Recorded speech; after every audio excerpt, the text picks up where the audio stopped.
और विस्तार में खबरों पर बात करेंगे। इस वक्त की एक बड़ी खबर आ रही है, बंगाल में होल्डिंग सेंटर बनाए जाने से जुड़ी हुई। और देखिए, डिटेक्ट, डिलीट और डिपोर्ट की नीति सख्ती से लागू किए जाने के बाद बंगाल में अवैध घुसपैठियों में हड़कंप मच गया है। बंगाल के 24 परगना में अचानक से हाकिमपुर बॉर्डर पर लोगों की भीड़ देखी जा रही है। बताया जा रहा है कि ये लोग बांग्लादेशी हैं और बंगाल सरकार की सख्ती के बाद ये लोग बांग्लादेश लौटने की फिराक। बांग्लादेश बॉर्डर के पास भारत वाले इलाके हाकिमपुर में लोग अपने सामान और परिवार के साथ इस वक्त जुटे हुए हैं। पिछले साल नवंबर दिसंबर में कुछ ऐसी ही तस्वीर थी उत्तर 24 परगना जिले के स्वरूप नगर में स्थित हाकिमपुर चेक पोस्ट पे। हमारी मौजूदगी फिलहाल उसी हाकिमपुर चेक पोस्ट पर है और तस्वीरें आज भी वही है। फर्क बस इतना है कि पश्चिम बंगाल में सरकार बदल गई है। हमारे पीछे जो आप लोग देख रहे हैं वो हर कोई बांग्लादेशी नागरिक है जो किसी न किसी समय जो है बांग्लादेश से भारत में आया था और अवैध तरीके से न सिर्फ रह रहे थे लेकिन सालों से यहाँ पर अपना घर बसाकर काम भी कर रहे थे। एसआईआर के बाद हमने देखा था कि किस तरह से लोगों में एक डर था, जो अवैध तरीके से लोग रह रहे थे वो फिर एक बार बांग्लादेश वापस जाना शुरू कर दिए थे। लेकिन अब पश्चिम बंगाल में जो है सरकार बदल गई है। बीजेपी के सरकार बनने के बाद ये साफ कर दिया गया है एक ऑर्डर को जारी करते हुए कि बंगाल के हर जिले में होल्डिंग सेंटर बनाए जाएंगे और उस होल्डिंग सेंटर में रोहिंग्या हो या फिर कोई बांग्लादेशी नागरिक जो यहाँ पर रहते हैं उन्हें जो है होल्डिंग सेंटर में रखा जाएगा और फिर उसके बाद उन्हें बांग्लादेश वापस भेज दिया जाएगा। हकीमपुर चेक पोस्ट की लगातार हम आपको तस्वीरें दिखा रहे हैं। सुबह से और कुछ लोग रात से अपने पूरे परिवार के साथ और बोरिया बिस्तरा लेकर जो है यहाँ पर पहुंच गए हैं, जो फिर एक बार बांग्लादेश वापस जाएंगे। और हमारे पीछे जो है बीएसएफ की चेक पोस्ट है। एक एक परिवार जो है उन्हें उस तरफ ले जाया जा रहा है और बीएसएफ के अधिकारी जो है यहीं से उनकी तमाम जानकारी ले रहे हैं, उनकी जितने भी क्रीडेंशियल्स है उसे रजिस्टर कर रहे हैं और एक बार जो है उनको हरी झंडी दी जाएगी कि इनको उस पार भेजा जा सकता है या नहीं, उसके बाद ही भेजा जाएगा। लेकिन तस्वीरें आज भी वही है, जो एसआईआर के डर के मारे जो लोग यहाँ पर अवैध तरीके से सालों साल से रह रहे थे, अपना घर बसाए थे भारत में बिना किसी वीजा, पासपोर्ट या वैलिड दस्तावेज के साथ, फिर एक बार जो बचे कुचे लोग थे अब होल्डिंग सेंटर या डिटेंशन सेंटर जाने के डर से जो है फिर एक बार इसी हाकिमपुर चेक पोस्ट में बड़ी संख्या में इकट्ठा हो रहे हैं, क्योंकि उन्हें डर है कि अगर अब बांग्लादेश नहीं गए तो फिर उन्हें जो है डिटेंशन सेंटर या फिर होल्डिंग सेंटर में भेज दिया जाएगा। मुख्यमंत्री शुवेंदु अधिकारी ने पहले ही साफ कर दिया है कि सब बीजेपी की नई सरकार जो है वो डिटेक्ट, डिलीट और डिपोर्ट करेंगे, 3D।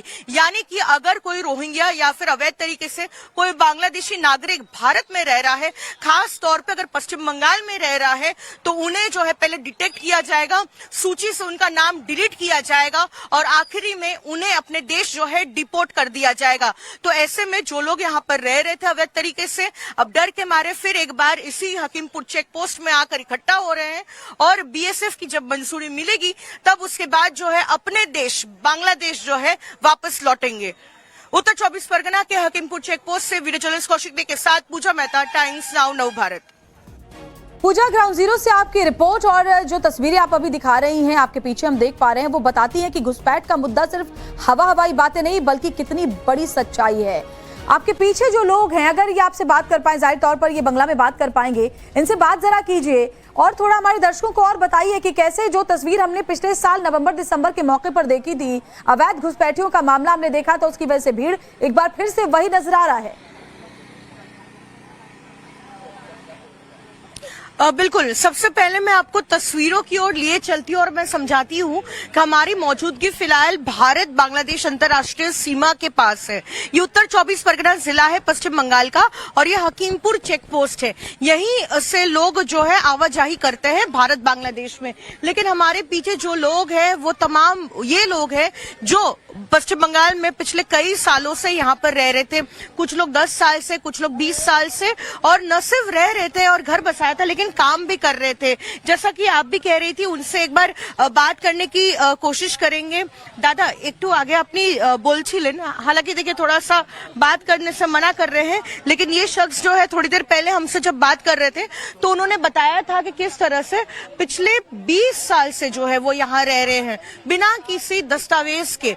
वो यहाँ पर अलग अलग काम करते थे, कहीं कूड़ा उठाते थे, कहीं जो है रिक्शा चलाते थे, और ऐसे में जो वो इतने सालों से रह रहे थे तो सवाल उठता है कि पिछले 15 साल में जब तृणमूल कांग्रेस की सरकार थी तो उनके नाक के नीचे ये लोग रहते थे और काम करते थे, न तो कोई एक्शन हुआ था और न कोई जो है उनको डिटेक्ट भी कर रहा था।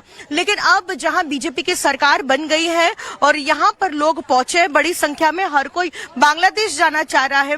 दादा एक आगे अपनी जाना छिलें जे देखिए कह रहे हैं कि थोड़ा सी तबीयत उनकी खराब है, वो बात नहीं कर पाएंगे, लेकिन ये तमाम लोग आप देख सकते हैं, पुरुष हैं, महिला हैं, बच्चे हैं, जो इसी चेक पोस्ट के बाहर है, इंतजार कर रहे हैं। कुछ लोग रात भर इंतजार करते हुए दिख रहे थे, कुछ लोग आज सुबह आए हैं, और सबका एक ही कहना है, चूंकि राज्य सरकार ने कह दिया है कि अब होल्डिंग सेंटर हर एक जिले में बनाए जाएंगे, उनको डिटेन किया जा सकता है, उनको वापस डिपोर्ट कर दिया जाएगा, तो ऐसी नौबत ना आए उससे पहले वो अपने देश वापस जाने की कोशिश कर रहे हैं। लेकिन बीएसएफ भी लगातार सतर्क है और ऐसे ही बिना वेरिफिकेशन का किसी को उस तरफ नहीं भेजा जा रहा है। सबसे पहले उनकी डिटेल्स ली जा रही है, उनके क्रेडेंशियल्स जो है चेक किए जा रहे हैं, कोई क्रिमिनल रिकॉर्ड है या नहीं, और जब तमाम वेरिफिकेशन हो जाएगा उसके बाद ही बीएसएफ जो है उनको बांग्लादेश की तरफ भेजेंगे। ठीक है पूजा, आप हमारे साथ बने रहे। इस बीच एक और बड़ी खबर यह है कि पश्चिम बंगाल में चुनाव के दौरान अवैध बांग्लादेशी और रोहिंग्या घुसपैठियों का मुद्दा जोर शोर से उठा था, और अब बीजेपी की शुभेंदु सरकार बनने के साथ ही इस पर एक्शन शुरू हो गया है। सीएम शुभेंदु अधिकारी ने डिटेक्ट, डिलीट और डिपोर्ट पॉलिसी लागू करने के निर्देश दिए हैं। इसके बाद बंगाल के सभी 23 जिला मजिस्ट्रेट को होल्डिंग सेंटर, या दूसरे शब्दों में कहें तो डिटेंशन सेंटर बनाने के निर्देश दिए गए थे, जहां पर अवैध घुसपैठियों को पहचान करने और पकड़ने के निर्देश मिले थे। सीएम शुभेंदु अधिकारी के आदेश के बाद राज्य के मालदा और मुर्शिदाबाद में 2 होल्डिंग सेंटर्स न सिर्फ बनकर तैयार हैं, बल्कि सिर्फ 48 घंटे के भीतर कई अवैध घुसपैठियों को पकड़कर यहां पर रखा भी गया है।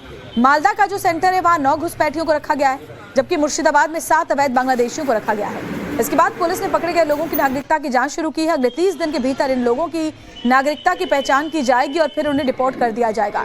खास बात यह कि इन लोगों की विदेशी अधिनियम के तहत गिरफ्तारी नहीं की गई है। मालदा में इंग्लिश बाजार के सरकारी स्वयं सहायता समूहों के ट्रेनिंग सेंटर में ये होल्डिंग सेंटर बनाया गया, जबकि मुर्शिदाबाद में लाल गोला में पदम भवन को सेंटर बनाया गया है।